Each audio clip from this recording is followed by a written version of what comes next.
Baik, bismillahirrahmanirrahim. Assalamualaikum warahmatullahi wabarakatuh. Ketemu Pak Khalid di mata kuliah Geometri Analitik Datar atau Geometri Analitik Bidang, sama saja. Nah, kenapa ini dinamakan mata kuliah Geometri Analitik Bidang? Katakanlah, kok ada analitiknya? Padahal saat semester 1 kemarin, kita sudah mempelajari geometri bidang yang tanpa analitik. Nah, pembeda antara geometri bidang dan geometri analitik bidang. Nah, di kata analitik ini merujuk pada kata analisis. Artinya pada mata kuliah ini tentu saja kita akan dituntut lebih dalam, lebih tinggi, terutama pada hal menganalisis masalah geometri. Nah, pada masalah geometri ini, geometri analitik ini, kita dituntut untuk memecahkan masalah geometri analitik tetapi dengan melibatkan cara aljabar atau memecahkan masalah geometri analitik secara aljabar. Jadi kita uh, lebih ke mengimplementasikan atau mengkonsepkan beberapa rumus yang kita pahami. Artinya, pada masalah geometri analitik ini seringkali, katakanlah 95% sekian, soal-soal yang diberikan atau masalah geometri analitik yang akan kita bahas itu tidak bisa diselesaikan dengan prosedural satu cara selesai atau satu rumus selesai. Jadi perlu pendalaman makna dari masalah itu sendiri, baru kita akan bisa mengeksekusinya mau pakai rumus apa. Oke. Geometri analitik bidang, geometri analitik bidang. Nah, konten apa saja yang akan kita pelajari selama satu semester? Ini ada beberapa chapters. Yang pertama nanti chapternya, maaf. Nah, nanti chapter pertama kita akan membahas tentang sistem koordinat. Besarannya. Kemudian ini chapter pertama, kemudian chapter yang kedua. Chapter kedua, nanti kita akan membahas straight line equation atau persamaan garis lurus. Persamaan garis lurus. Biasanya saya menyingkat PGL gitu aja atau SLE, straight line equation. Terus kemudian chapter 3 kita akan masuk ke cycles atau lingkaran. Kemudian chapter 4 itu ada tempat kedudukannya parabola. Kemudian yang kelima itu ellipse. Last one we have hyperbolas. Nah, selama satu semester kita akan membahas ke-6 chapter ini, dan yang perlu diketahui bahwa batas materi untuk UTS dan UAS-nya di bagian ini. Jadi kalau chapter 1, chapter 2, and chapter 3 kita nanti akan menggunakannya, mengemploy chapter 1, 2, 3 ini untuk materi-materi pada UTS. Kemudian chapter 4 and up to chapter 6 kita akan employ ke materi pada UAS. Begitu nggih. Nah, buku yang saya pakai geometri analitika datar ini ada yang karangan Pak Slamet dan Pak Sutama, ada yang Pak Slamet sendiri, ada yang Pak Sutama sendiri. Pada prinsipnya isinya kurang lebih sama, dan kalau saya membahas soal-soal yang ada di video, mulai video pertama ini sampai video yang terakhir, itu insya Allah saya tetap akan merujuk pada soal-soal yang ada di dalam situ. Jadi jangan khawatir kalau memang tidak kebagian buku itu, bisa tetap mengikuti perkuliahan ini melalui video YouTube ini.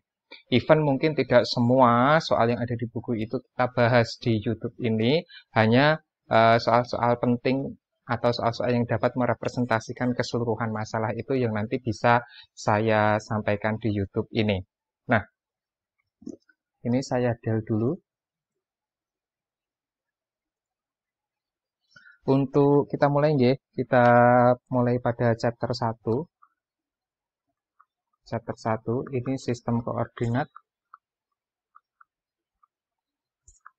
Nah, untuk posisi sebuah titik di dalam bidang berdimensi 2, jadi kita ingat ini geometri analitika bidang atau datar, maka kita akan membahasnya tetap pada dimensi 2. Nanti ketika semester berikutnya, saudara akan memperoleh mata kuliah lanjutan itu geometri analitika ruang, yang artinya itu nanti akan membahas masalah-masalah geometri analitik tapi pada dimensi 3.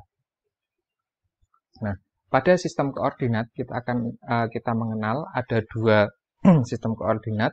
Yang pertama siku-siku atau ortogonal. Nah, atau yang disebut juga dengan koordinat kartesius atau kartesian. Kartesian sama saja, nggih. Nah, kemudian nanti yang kedua yang akan kita bahas yaitu koordinat polar. Ini sudah saya kecilkan tapi tidak bisa. Oke lah, tidak apa-apa wes. Dua koordinat polar atau kutub.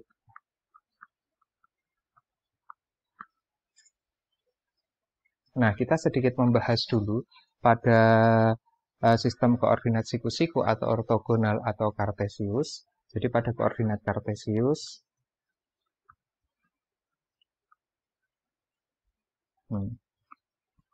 kita punya yang horizontal ini sumbu X, sumbu Y yang ortogonal. Maaf ya. Yang horizontal sumbu X, yang vertikal sumbu Y. Nah, kemudian sumbu X, ingat ini disebut sebagai absis dan sumbu Y sebagai ordinat.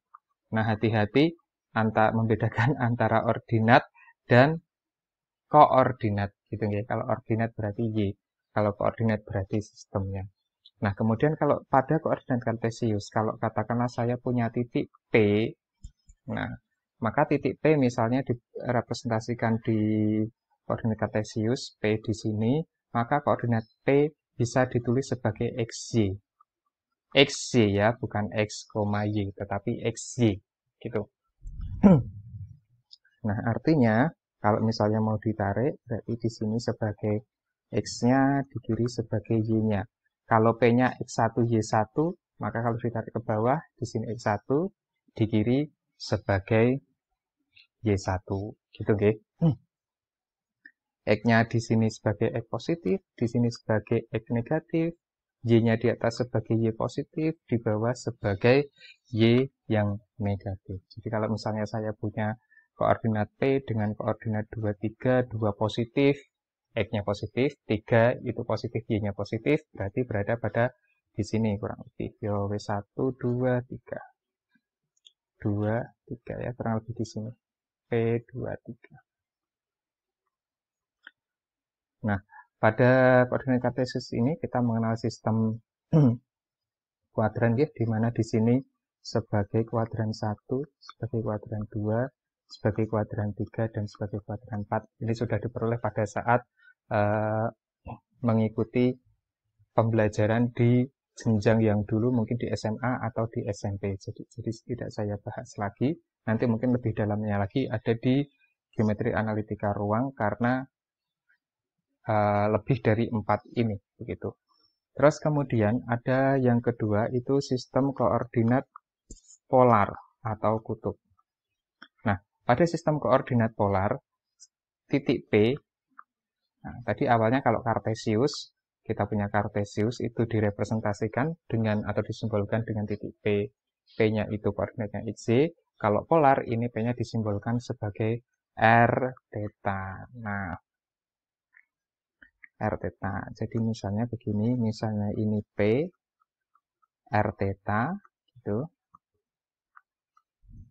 Maka, nah, ini pusatnya, lupa saya tadi mengatakan bahwa di sini pusatnya itu O, katakanlah dengan koordinat 00, bisa disebut sebagai titik awal, titik asal, titik asli, titik sama saja namanya. Boleh semua. Nah, kembali lagi ke sini. P, R theta pada koordinat polar, R-nya itu jarak O ke P, panjang O ke P. Jadi dari sini ke sini, itu R. Nah, theta itu di sini.